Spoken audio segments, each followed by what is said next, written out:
I'm Max. I'm a recent architecture graduate from CSM.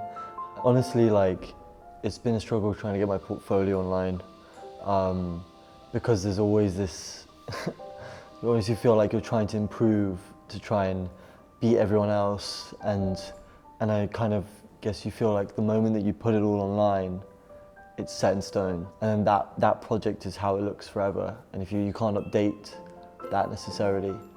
What I've put online is actually fairly minimal to what I probably could, but I guess it's the pressure of feeling like I constantly have to improve.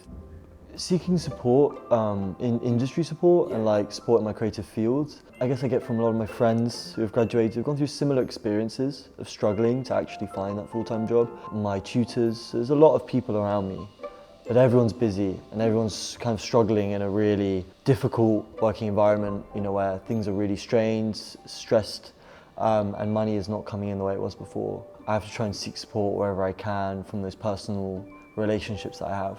At university, of course, people who don't always have your back, especially the people who are supposed to, is really difficult. And then that's also paired with, going to interviews and getting dismissed and feeling like you're never really finding out how you can, be the best.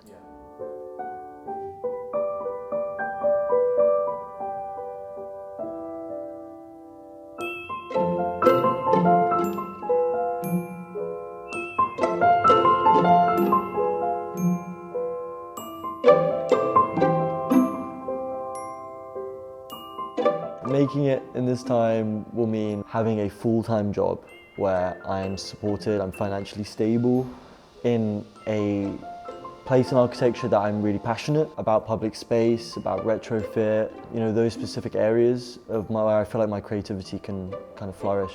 I would not be the person I am if I hadn't come to London. Like going to the museums almost every week and seeing something new, going to exhibitions.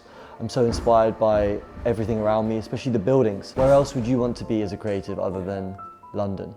This path in architecture here in London pushed me to become an adult. For me, coming into the working field has been a really harsh experience. You have to sell yourself and you have to be your best salesman every day. Money is the biggest part of it, especially for architecture graduates who don't have access to the resources they did at uni. Suddenly a bad week is like a week behind on my future, because at the moment it's impossible to find part one jobs, which is pretty much the training to become an architect, the time you spend in that office before you go back to work again.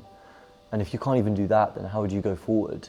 How do you learn? Everything's about learning, and there's now this hold up of so many people who are incredible, inspiring designers who can't access that knowledge. It feels very unsustainable. I've met architects who are in their 30s who are working in the bar on the weekends. That's crazy,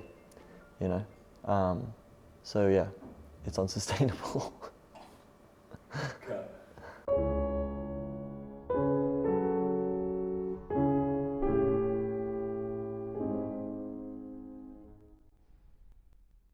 This is a very interesting space, redesigned by St. And I remember doing a print of this when I was 16.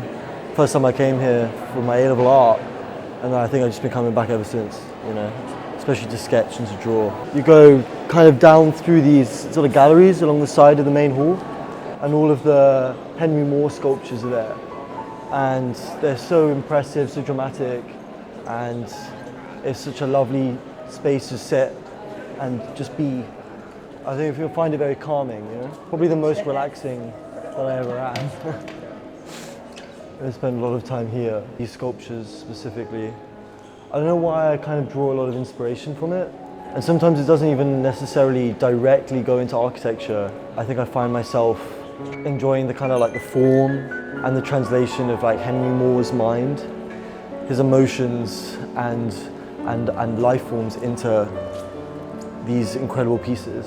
They're just marvelous.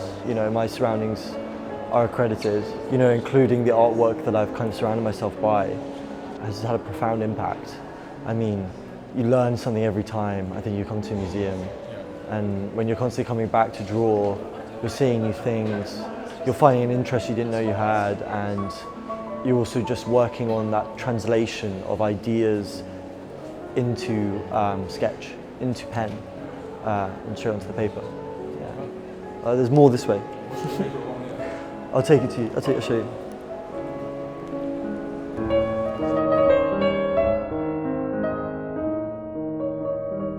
Yeah, this is Death Riding on a Horse. Very important painting, I guess, for me. I don't know, I thought it was so dramatic. The use of colour, I mean, it's just insane. And it was unfinished. So it's kind of, you've got to almost imagine it how it would be had you finished it, which I guess makes you think even more. I think it's just beautiful. It's very gripping. Yeah.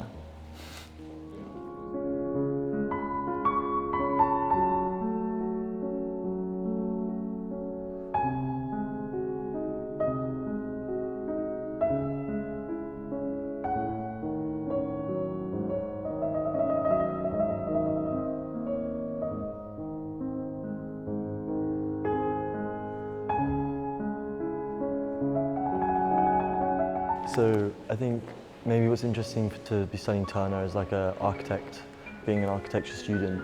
And I say student because you're always, I think, learning until you're fully qualified. So bachelor's means nothing.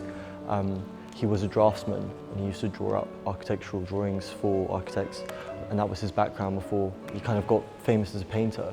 And I think his interest in architecture is like really evident throughout his exhibitions. They're everywhere, and really inspiring, imaginative, very dramatic buildings and cities just on these hills.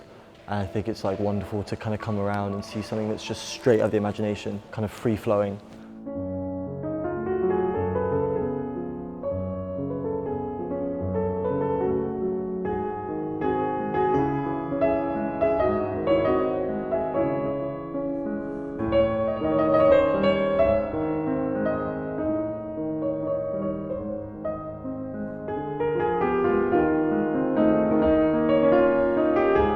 This stuff definitely took a lot of inspiration from the watercolours and his very gentle use of colour in the paintings to display the buildings on these mountains, and I find them really captivating, and I find myself in here a lot, kind of going around. And I think sometimes you get really sleepy in an exhibition or in a museum, but I think I come in here and I'd be like suddenly really focused again.